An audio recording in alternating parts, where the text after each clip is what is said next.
Hi. Hello friends. இப்போ அந்த இந்த அவமானப்படுறவங்க சொல்கிறாங்கல்ல, அதை பற்றி தான் பேசலான்ட்ருக்கேன்.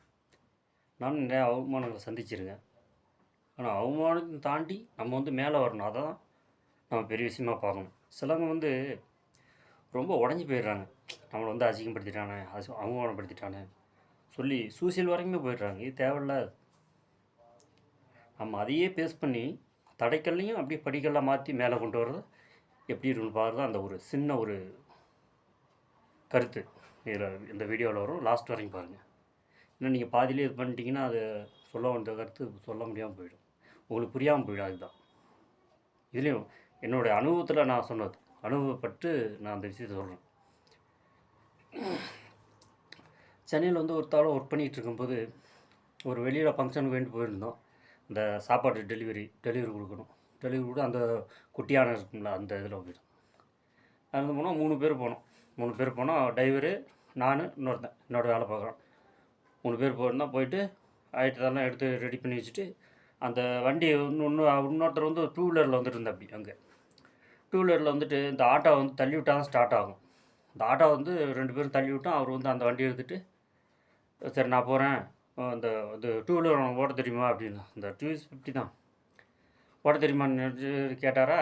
சரி, என்னோட கூட இருந்தாலும் அவருக்கு தெரியும் நினச்சிட்டு தெரியும் அப்படின்ட்டேன் நான். சரி நீங்கள் 2 பேரும் அதில் வண்டியில் வந்துடுங்க, நான் போகிறேன்னு சொல்லிட்டு போயிட்டார். அங்கிட்டு எத்தனை கிலோமீட்டர் இருக்குன்னா ஒரு 5 கிலோமீட்டர். மெயின் சிட்டி கோடம்பாக்கம் அந்த இது இருக்குது, பெரிய கம்பெனி அங்கே இருக்குது. அங்கே வேலை சேர்த்து அவங்க போகணும். ஒரு 5 கிலோமீட்டர் இருக்கும். அவர் வண்டி தள்ளி விட்டு ஸ்டார்ட் ஆகி அவங்க போயிட்டாங்க. அந்த ஆட்டோ போயிடுச்சு. சரி, அப்புறமேலே கூட என் ஃப்ரெண்டு வந்துருந்தால என்னோடய வேலை பார்க்குறான். அவன்கிட்ட நான் சொன்னேன், எட்ரா போகலாம் அப்படின்றேன். என்ன எட்ரா போகலான்ற அப்படின்னு. இல்லை, வண்டியை ஸ்டார்ட் பண்ணி போகலாம் அப்படின்னு. ஏன் நீங்கள் தானே ஓட தெரியும்னு சொன்னேன் அப்படின்னு. உனக்கு ஓட தெரியாது, எனக்கு தெரியாது, நான் உனக்கு தெரியும்னு நான் சொல்லிட்டேன் அப்படின்னு. அப்படி கத்த ஆரம்பிச்சிட்டான். ஐயோ போகலாம் போகணுமே, எப்படி தெரியாதுன்னு சொல்ல வேண்டியதானே, தெரியாதுன்னா இப்படி சொல்லிவிட்டு இப்போ என்ன பண்ணுறது, நீ எதுக்கு அந்த மாதிரி சொன்னு சொல்லிட்டு பெரிய ஒரு இது பண்ணிட்டேன். சவுண்டு விட அப்படியே எனக்கு ஒரு அவமானம் ஆகி போச்சு. நிறைய பேர் அப்படியே பார்த்தாங்க, நிறைய பேர் ஒரு மாதிரியாக பார்த்தாங்க. அப்படியே லேடிஸ் சீரியஸ்லாம் பார்த்துட்ருக்காங்க. தெரியாதுன்னு சொல்ல வேண்டியதானப்பா, நீ இவ்வளோ பெரிய சிட்டியில் எத்தனை லாரி வருது, எப்படி இது பண்ணி தெரியாதுன்னு சொல்ல வேண்டியதானே, எதுக்கு நீ தெரிஞ்சுன்னு சொன்ன அப்படின்னு. நான் அப்புறம் தான் நான் சொன்னேன், சரி அதெல்லாம் விடு, நீ இந்த வண்டி எப்படி ஸ்டார்ட் பண்ணணும் அதை மட்டும் நீ சொல்லு, மற்றதை நான் பார்த்துக்கிறேன் அப்படின்னு. இப்படி தான் ஸ்டார்ட் பண்ணணும் சொல்லிட்டு ஸ்டார்ட் பண்ணி அந்த இப்படி போகணும் அப்படின்னு சொல்லி இந்த இதெல்லாம் சொன்னாங்க. சரி நீ பின்னாடி உட்காரு, நான் பார்த்துக்கிறேன் அப்படின்னு. அந்த அவமானம் பாருங்கள், அந்த ஒரு செகண்டில் அந்த வண்டி ஓட்டுறது அது எப்படின்னு. நான் வார்டில் அப்படியே ரைஸரை கொடுத்து அப்படியே ஓட்டி கொண்டு வந்தேன். நேராக அந்த கடைக்கு கொண்டு வந்துட்டேன். கொண்டு வந்துட்டேன். எப்படின்னு அதை பற்றி தெரியாமல் இருந்தேன். ஆனால் எனக்குள்ளே ஒரு நம்பிக்கை இருந்துச்சு. எப்படி ஸ்டார்ட் பண்ணணும் அதெல்லாம் தெரியுது, எப்படி இது பண்ண போகணும் அதெல்லாம் அவனுக்கு தெரியுது. ஆனால் வண்டி ஓட்டுறதுக்கு அவனுக்கு பயம். ஆனால் நான் நல்ல விஷயம், அந்த வண்டி எடுத்து ஓட்டும் போது நிறைய லாரி கீரெலாம் வந்துருந்துச்சு. ஆனால் சைடில் எடுத்தோடனே டபுள்ஸு தான். அப்படியே வந்துகிட்டே இருந்தேன். நேராக கடைக்கிட்ட வந்துட்டேன். கடைக்கிட்ட இந்த ஹெட்ஸ் பிடிக்க ஆரம்பிச்சுக்கணும். அப்போ தான் ஆஃப் ஆகணும். அப்புறம் இன்னொருத்தர் சொன்னால் அது பிடிச்சா ஆகணும் அப்படி நின்றுச்சு. வா, அந்த ஒரு செகண்ட் இருந்துச்சு பாருங்கள், எதோ நல்ல நேரம். அப்படிங்கும்போது அந்த அவமானப்பட்டதும் சொல்கிறேன் நான். அந்த அவமானப்பட்டு உடனே ஓடுறதுக்கு அந்த எண்ணம் வந்துருச்சு பாருங்கள். ஆனால் கரெக்டாக வந்தேன், எந்த விபத்தும் ஏற்படுத்தலை, கரெக்டாக வந்தேன். ஆனால் அதே இதை வச்சுட்டு நீங்கள் அந்த ட்ரைனிங் எடுக்காமல் வண்டி ஓட்டாதீங்க. அப்புறம் இப்போ லைசன்ஸ் எல்லாம் வாங்கிட்டேன் நான். எதாக இருந்தாலும் முறையாக கற்றுக்கிட்டு இருந்தால் கொஞ்சம் நல்லாயிருக்கும். அதனால் ஒரு அவமானமாக போச்சு அந்த இடத்துல. அது கொஞ்சம் எனக்கு இதாக இருக்குது.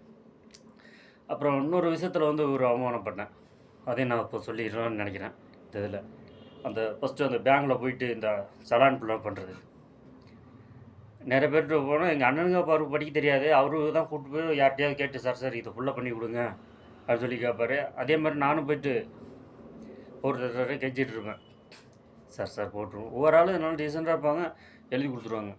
ஆனால் ஒவ்வொரு ஆளுக்கு பயங்கரமாக விட்டுட்டு ஒரு ஆள் டென்ஷனாக கற்றுனா அப்படி அங்கே பேங்க்லேயே எல்லோரும் திரும்பி பார்த்தாங்க. அந்த அவமானம் ஆச்சுன்னு சொன்னது அதுலேருந்து அது என்னன்னு பார்த்துங்க.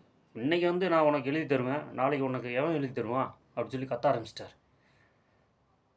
அன்னைக்கு முடிவு பண்ணேன், நம்ம யாரையும் நம்ம இது பண்ணக்கூடாது அப்படின்னு. அப்புறம் நானே பிடிச்சி எழுதி நானே செல்லான் ஃபுல்லாக பண்ணுறது, டிடி எடுக்கிறது எல்லாமே. அப்புறம் கொஞ்சம் கொஞ்சமாக படிக்க ஆரம்பித்தேன்.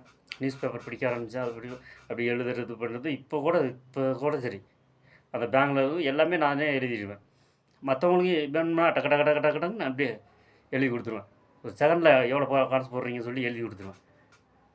இருந்தாலும் அன்றைக்கி வந்து அவர் வந்து திட்டவன் தான். அது இன்றைக்கி வந்து எனக்கு வந்து ஒரு குருவாக அந்த மாதிரி தான் அவர் வந்து நான் பார்க்குறேன்.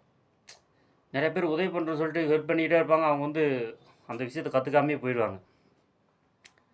ஒரு விஷயம் அந்த இது சொன்ன மாதிரி, நம்ம வந்து மீன் பிடிச்சி ஃப்ரீயாக கொடுக்குறத விட மீன் பிடிக்க கற்றுக் கொடுக்கணும். அவங்களுக்கு கற்றுக் கொடுத்துட்டோம்னா போதும், அவங்க அதை வச்சு ஒரு ஸ்டெப் மேலே வந்துடுவாங்க அப்படின்றது தான் இந்த நாள் இனிய நாள். சரிங்க, நன்றிங்க. இந்த வீடியோ பார்த்துட்டு எதாவது கமெண்ட் பண்ணால் கமெண்ட் பண்ணுங்கள், சப்ஸ்கிரைப் பண்ணுங்கள், லைக் பண்ணுங்கள். உங்கள் ஆதரவு இன்னைக்கு இல்லை என்றைக்கும் தேவை எனக்கு. சரிங்களா? நாளைக்கு வந்து ஒரு வீடியோ போட போகிறேன். சின்னதாக வந்து ஒரு எக்ஸசைஸ் பண்ணுற வீடியோ இது. சரிங்களா? சின்ன எக்ஸசைஸ் தான். ஏன்னா டைம் இல்லைன்னு சொல்கிறாங்களோ அவங்களுக்கெல்லாம். பாய். நல்ல வீடியோ சந்திப்போம்.